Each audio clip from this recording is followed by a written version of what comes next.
কই গো, তোমার ছেলে সারপ্রাইজ দিবে, এসো। তোর মাও চলে এসছে, এবারে গামছাটা খোল।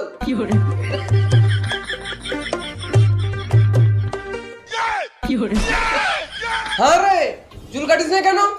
আমার চুল কাটেছে না বাবা, আমি চুল কাটবো না, আমার বড় চুলই ভালো লাগে। দেখছো তো, ছেলেটা তোমার জন্য খারাপ হয়ে গেছে, বাপের কথা শুনছে না।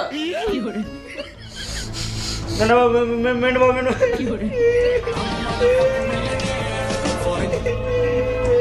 চুপ, একদম কথা বলবি না।